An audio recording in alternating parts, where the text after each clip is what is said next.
Si aujourd'hui tu arrives à faire aucune vente, si aujourd'hui tous les prospects à qui tu parles te disent c'est trop cher, je n'ai pas d'argent, je dois y réfléchir, s'ils te disent ce n'est pas le bon moment, je ne suis pas sûr que ça va marcher pour moi, je n'ai pas le temps de faire ça, j'ai déjà essayé, s'ils te disent tout ça, c'est que tu as un problème de vente.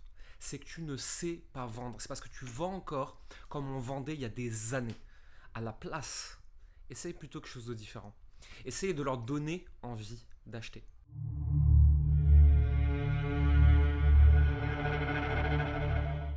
Bonjour à tous, bienvenue dans cette nouvelle vidéo. Dans un instant, je vais vous donner un court extrait d'une conférence que j'ai fait il y a quelques jours où je vais en détail sur les quelques éléments qui sont importants pour changer radicalement votre approche de la vente. Cette approche, elle convient particulièrement bien aux coachs, aux consultants et à toutes les professions d'accompagnement, ceux qui accompagnent leurs clients à réaliser quelque chose, que ce soit quelque chose qu'ils veulent atteindre ou quelque chose qu'ils veulent fuir. Dans tous les cas, c'est pour vous précisément. Cette façon de vendre, elle est radicalement différente de ce qu'on a vu les 50, 60 dernières années qui vient du marché américain et qui ne marche plus en francophonie aujourd'hui. On ne vend pas, on ne convainc pas, on ne convainc pas, car on n'essaye pas de se vendre. On n'est pas un kilo de patates. À la place, on va donner envie d'acheter. Allez, je vous amène avec moi de l'autre côté. Combien d'entre vous ici ont peur de vendre? Ont peur de dire leur prix? Pensent que vendre moins cher, c'est plus facile? Entendent à chaque fois: «Je dois réfléchir, c'est trop cher, je vais en parler à mon conjoint» et surtout se disent: «Je ne sais pas me vendre». Me vendre. Comme si vous étiez un kilo de patates ou une prostituée. On va arrêter ça tout de suite, vous n'êtes pas censé vous vendre. Ce que vous devez vendre, c'est la résolution d'un problème ou aller vers quelque chose. Et dans tous les cas, c'est jamais vous que vous devez vendre. Vous n'êtes pas un kilo de kiwi. Non mais oh. Ce que nous, on appelle les experts à succès ont un système fast and slow, donc rapide et lent, qui donne envie d'acheter. Je vais vous expliquer. Aujourd'hui, 10% des personnes sont prêtes à acheter maintenant. Fast, rapide. Dans les personnes que vous allez croiser et qui vous suivent ou à qui vous allez connecter, il y en a 10% à peu près qui sont prêts à acheter maintenant. Et il y en a 90% qui vont mettre 1 à 6 mois pour se décider. Il faut que vous soyez capable de parler aux deux.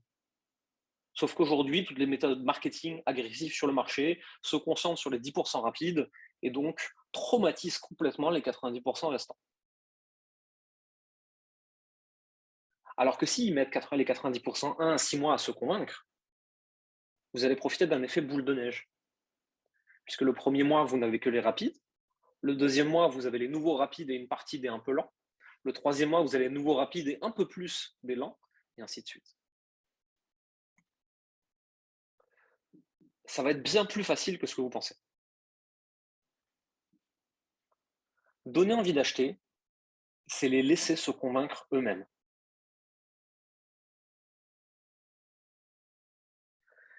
Erreur numéro 1, vous ne les écoutez pas.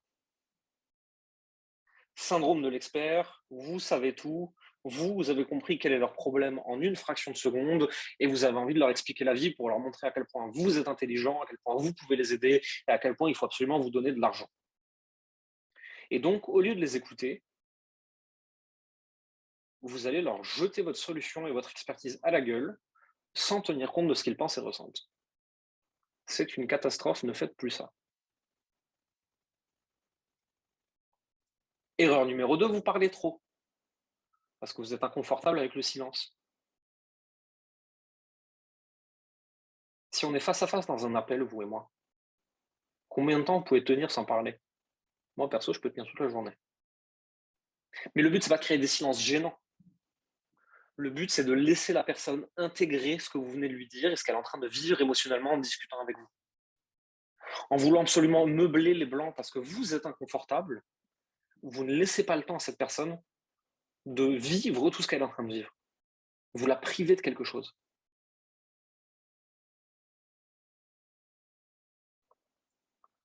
Erreur numéro 3, essayez de convaincre les gens avec la logique. Nous ne décidons pas avec la logique. Nous décidons avec nos émotions. Et notre cerveau post-rationalise notre décision avec un micmac qu'on s'invente dans la tête. Pour ça, il faut comprendre le fonctionnement du cerveau. S'il y a de neuroscientifiques dans la salle, je m'excuse, je vais vulgariser très très violemment. Il y a 3 parties. Il y a le cerveau reptilien. Combat, fuite. Est-ce que cette personne en face de moi me veut du mal?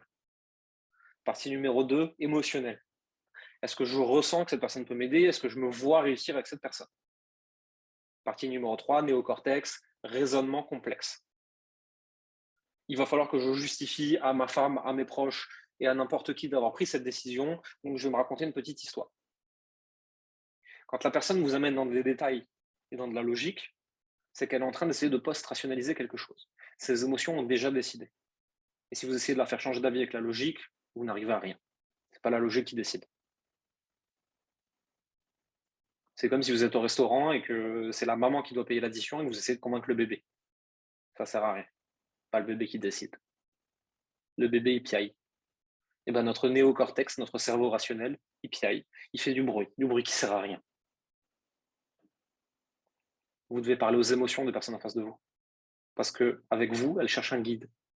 Un guide, c'est quelqu'un qui les comprend. C'est pas quelqu'un qui essaie de les convaincre avec des arguments rationnels. Voici comment faire tout ça en 4 étapes simples.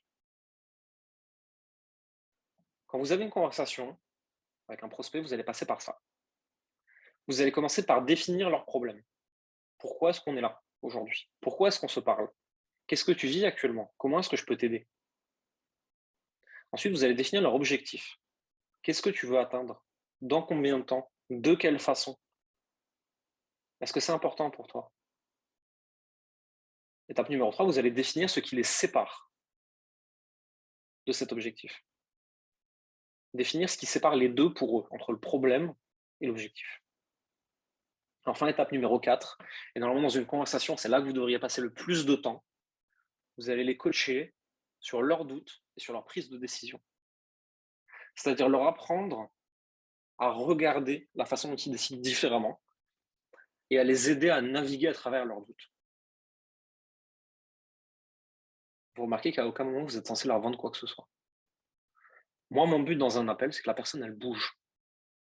Et je suis pleinement en paix avec le fait qu'elle puisse ne pas bouger avec moi. Mais si je sens que cette personne-là, elle va droit dans le mur, j'ai la responsabilité de ne pas la lâcher jusqu'à ce qu'elle ait fait un mouvement pour éviter le mur. Par contre, je ne peux faire ça en étant aligné avec mes valeurs que si mon but principal est le mouvement et pas le mouvement vers moi. Et donc, j'ai régulièrement des personnes après un appel, moi, qui me disent qu'elles vont aller travailler avec un tel. Ok, très bien. Tu as pris une décision, tu as fait quelque chose, tu ne vas plus dans le mur. Moi, je suis content pour toi. Ça y est, vous avez vu tout ce qu'il y avait à voir, vous avez vraiment compris pourquoi donner envie d'acheter est beaucoup plus important et beaucoup plus intéressant que simplement vendre ou se vendre. Et si maintenant vous voulez en savoir plus, je vous propose simplement d'aller en description, de cliquer sur le petit lien, l'atelier 1090. C'est un atelier où je décrypte tous les éléments pour les coachs, pour les professions d'accompagnement, pour aller en 90 jours mettre en place les fondations d'un business qui peut aller faire 10K par mois et peut-être même beaucoup plus. Je vous retrouve à l'autre côté. Allez, bisous.